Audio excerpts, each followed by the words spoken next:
Halo teman-teman, selamat datang lagi. Pernah kepikiran nggak sih gimana caranya tanggal Lebaran, salah satu perayaan terbesar di dunia, ditentukan? Yuk kita bedah bareng-bareng.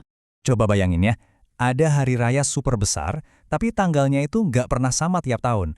Beda banget sama katakanlah Natal atau Tahun Baru yang tanggalnya paten. Nah, pertanyaannya, gimana cara nentuinnya? Ini dia misteri yang bakal kita bongkar hari ini. Jadi, kuncinya itu ada di kalender Islam. Beda sama kalender Masehi yang ngikutin matahari, kalender Islam itu patokannya peredaran bulan. Artinya semua mata tertuju pada satu momen penting di langit, munculnya bulan sabit baru, yang biasa kita sebut hilal. Betul sekali, cuma sepotong cahaya tipis banget di langit. Tapi justru itulah yang jadi pusat perhatian. Itulah sinyal visual yang ditunggu-tunggu jutaan orang, pertanda bulan puasa Ramadan udah selesai, dan waktunya kita merayakan kemenangan. Oke. Pertanyaannya sekarang, gimana kita bisa yakin kalau hilal itu beneran udah kelihatan? Nah, ternyata ada dua metode utama yang dipakai loh. Kerennya, ini perpaduan antara ilmu pengetahuan modern dan tradisi kuno. Nah, yang bikin Indonesia ini unik adalah cara kita menggabungkan keduanya. Di satu sisi, ada yang namanya hisab. Ini tuh perhitungan astronomi yang canggih banget bisa prediksi posisi bulan dengan presisi tinggi. Tapi di sisi lain, ada juga Rukyatul Hilal, yaitu tradisi mengamati bulan secara langsung pakai mata kita sendiri. Jadi ini benar-benar perpaduan sains dan tradisi. Tapi kan, kalau banyak banget yang lihat ke langit, gimana cara kita tahu mana pengamatan yang sah atau resmi? Nggak bisa asal-asalan kan? Nah, ternyata ada aturannya. Ada seperangkat aturan ilmiah yang spesifik dan udah disepakati bersama. Aturan main ini namanya kriteria MABIMS. Ini semacam kesepakatan regional antara Brunei, Indonesia, Malaysia, dan Singapura. Tujuannya apa? Biar semuanya pakai patokan yang sama. Jadi nggak ada beda-beda penentuan awal bulan baru. Aturan nomor 1, soal ketinggian. Jadi, si bulan sabit baru ini harus ada di posisi minimal 3 derajat di atas ufuk atau cakrawala pas matahari terbenam. Kalau kurang dari itu, dianggap belum kelihatan. Aturan kedua, namanya elongasi. Ini adalah jarak sudut antara bulan sama matahari. Jaraknya harus minimal 6,4 derajat. Kenapa? Gampangnya gini, kalau bulan terlalu dekat sama matahari, cahayanya yang super tipis itu bakal kalah sama sisa terang matahari sore. Jadi, ya mustahil kelihatan. Nah, seperti yang dibilang sama salah satu ahlinya, Pak Cecep Nurwendaya, dari tim Hisab Rukyat, ketebalan cahaya hilal yang sangat tipis membuat peluang untuk terlihat secara kasat mata menjadi sangat kecil. Kutipan ini pas banget ngejelasin kenapa aturan-aturan tadi penting.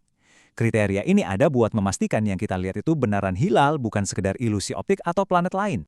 Oke, sekarang kita masuk ke bagian puncaknya nih, momen penentuan.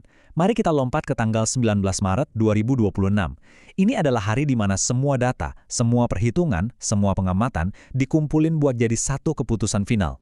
Dan inilah dia momen kebenarannya. Sidang isbat. Ini adalah rapat resmi yang dipimpin langsung oleh Kementerian Agama. Disinilah para ilmuwan, astronom, ulama, dan pejabat pemerintah kumpul bareng.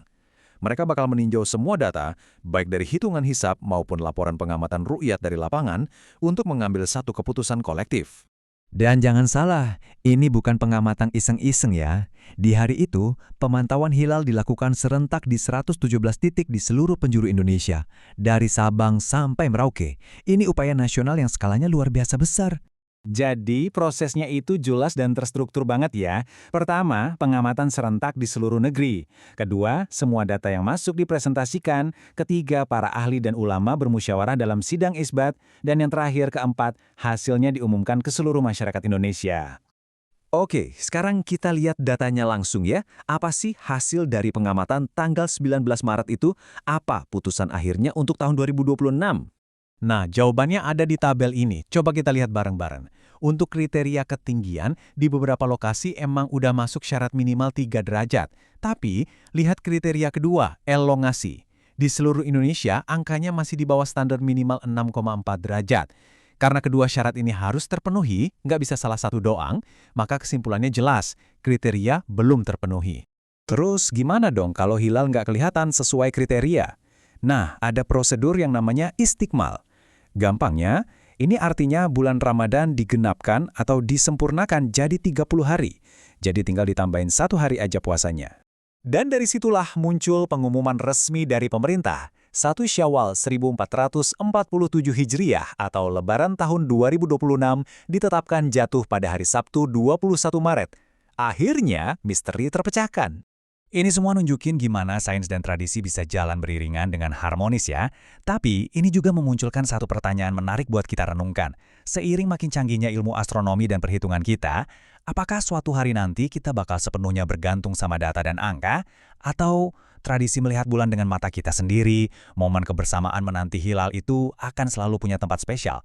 Nah, ini jadi pemikiran menarik buat masa depan kan?